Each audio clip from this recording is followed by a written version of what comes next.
द्वादश अध्याय। इस अध्याय में इंद्र देवता का वर्णन इस प्रकार है। हे इंद्र, तू जन्म से शत्रु रहित है, तेरा कोई शत्रु नहीं। यहाँ भ्रातृव्य शब्द भाई बंधु का भाव दिखाता है। भाई भाई में वैर होना स्वाभाविक है, ऐसा प्रतीत होता है। वैदिक काल में भी भ्रातृव्य पद वैर भाव का द्योतक था। जन्म से ही इंद्र का कोई भाई नहीं जिससे द्वेष हो सके। तुझ पर नेतृत्व करने वाला कोई नहीं, तू भाई रहित है, तेरा कोई भाई नहीं, तेरा सहायक कोई नहीं। तू जब भाई चाहता है तब युद्ध करके तू शत्रुओं को दूर करता है और लोगों को अपना मित्र बनाता है। इंद्र का भाई नहीं, नेता नहीं, मित्र नहीं, ऐसा यह इंद्र अकेला ही है। पर वह अपनी अपार शक्ति से सबसे अधिक सामर्थ्यवान है और अकेला ही जो कुछ करना होता है करके दिखाता है। जिसका नेता, भाई, मित्र और दूसरा नहीं, फिर भी वह सब कुछ करता है, इससे उसकी अपार शक्ति का ज्ञान होता है। वह अकेला ही सबसे अधिक शक्तिशाली है, इसलिए वह अकेला ही सब कुछ करता है। केवल कोई धनवान है इसलिए तू उसे अपना मित्र नहीं बनाता। उसमें कौन से अच्छे गुण हैं यह तू देखता है और जो गुणवान है उसे ही तू अपना मित्र बनाता है। जब तू ज्ञान प्राप्त करने वाले को मित्र बनाता है तब उसे सन्मार्ग से चलाकर समृद्ध करता है। तब लोग तेरी पिता के समान स्तुति करते हैं, क्योंकि पिता अपने बच्चों को उत्तम मार्ग पर चलाता है और उनकी उन्नति करता है। हे इंद्र, तू बलवान है और उस कारण यशस्वी भी है। पराजित न होने वाला और सब मनुष्यों का धारण करने वाला, अकेला ही तू बहुत बलवान शत्रुओं को हराता है। तेरी बुद्धियां हमारी रक्षा करें, हम तेरी अनुकूलता से बलवान हों, हमारा नाश मत कर। इष्ट और सामर्थ्यवान तथा विलक्षण संरक्षण के साधनों से हमारी रक्षा कर। सुख समृद्धि हमें बढ़ा। हे इंद्र, शुद्ध और पवित्र तू हमें धन दे। शुद्ध तू दाता को रत्न दे। शुद्ध तू शत्रुओं को मारता है। शुद्ध तू अन्न देता है। जो उत्पन्न हुए या होने वाले हैं उन सबको तू हराने वाला है। हे अपूर्व इंद्र, शत्रु का नाश करने के लिए जब तू तैयार हुआ तब तूने पृथ्वी को दृढ़ किया और द्युलोक को ऊपर स्तब्ध किया। हे इंद्र, तू शूर है और दाता है। मनुष्यों का मनोरथ सिद्ध हो ऐसी प्रेरणा कर। तू सामर्थ्यवान होकर नियम न पालन करने वाले दुष्टों को नष्ट कर दे।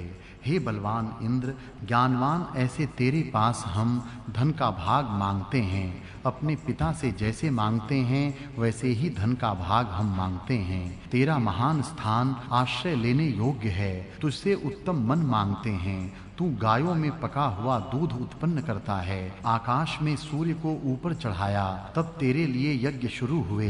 तू महान प्रतापी होने के कारण यज्ञ के द्वारा तेरा सम्मान लोग करते हैं। प्रशंसनीय इंद्र को आनंद देने के लिए बृहत् साम का गायन किया जाता है।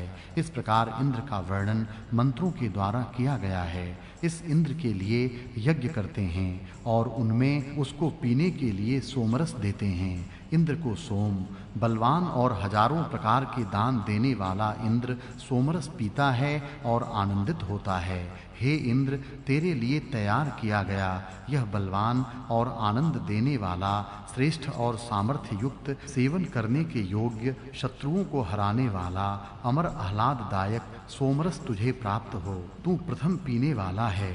यह सुंदर सोमरस तुझे आनंद देने योग्य है। शुद्ध साम गायन से, शुद्ध स्तोत्रों से शुद्ध इंद्र की हम स्तुति करते हैं। आत्म सामर्थ्य से बढ़ने वाले इंद्र को शुद्ध गाय के दूध से मिलकर सोमरस प्रसन्न करे। हे इंद्र, तू शुद्ध होकर हमारे पास आ। शुद्ध संरक्षण के साधनों से शुद्ध होकर हमें धन दे और शुद्ध होकर सोम पीकर आनंदित हो। हे इंद्र, गाय के दूध से मिश्रित तथा हमारे द्वारा निचोड़े गए सोमरस पी और आनंदित हो। एकत्र बैठकर पीने की जगह यज्ञ स्थान में मित्र के समान हमारा संवर्धन करना है, यह जान। हे इंद्र, शब्दों के इशारे से जुड़ जाने जाने वाले, उत्तम अयाल वाले सोने के रथ में जुड़े हुए हजारों और सैकड़ों घोड़े सोम पीने के लिए तुझे ढोकर ले जाते हैं। मधुर रस युक्त प्रशंसनीय सोमरस पीने के लिए सोने के रथ से मोर पंख के समान सुंदर रंग के अयाल वाले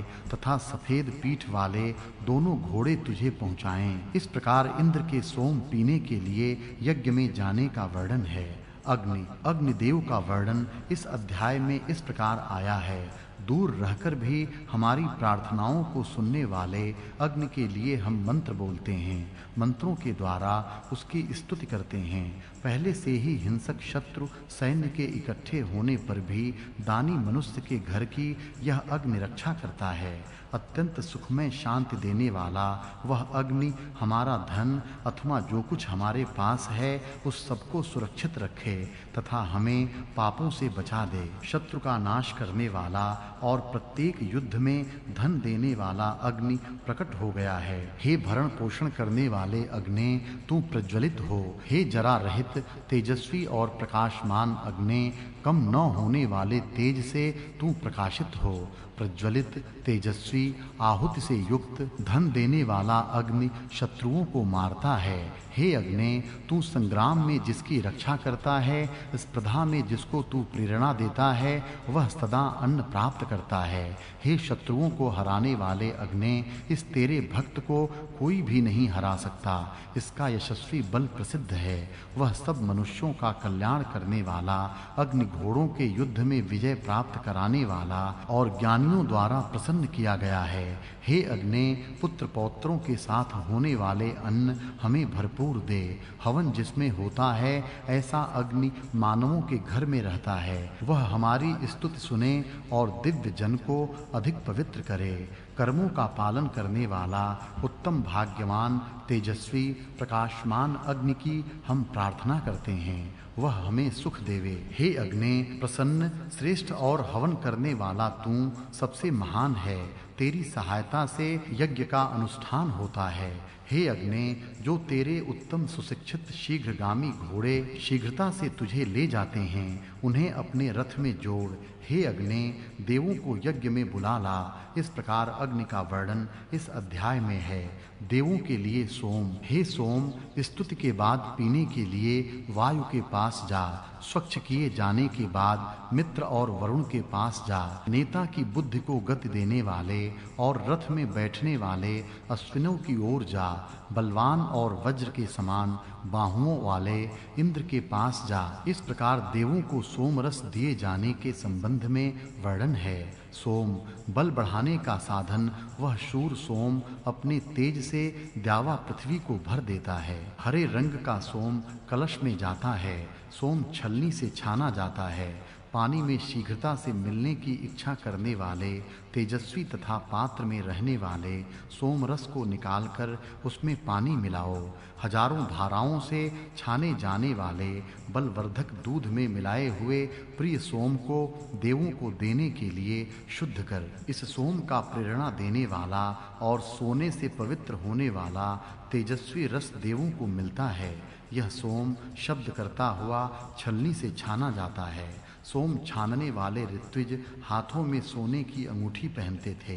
सोमरस से उस सोने का स्पर्श होने पर सोमरस शुद्ध होता था।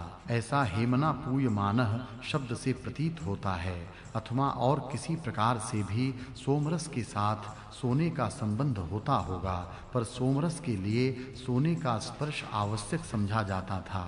यह बात निश्चित है। कल्याण कारक युद्ध के योग्य वस्त्रों को, तेजों को धारण करने वाला महान ज्ञानी, स्तुति स्तोत्र कहते हुए ज्ञानी होकर जागृत रहने वाला सोम पवित्र होकर छाना जाकर यज्ञ स्थान पर रखे हुए कलश में छन्ने के बाद गिरता है। 3 सवनों में रहने वाले बलवान और अन्न देने वाले और शब्द करने वाले सोम की हमारी वाणी स्तुति करती है।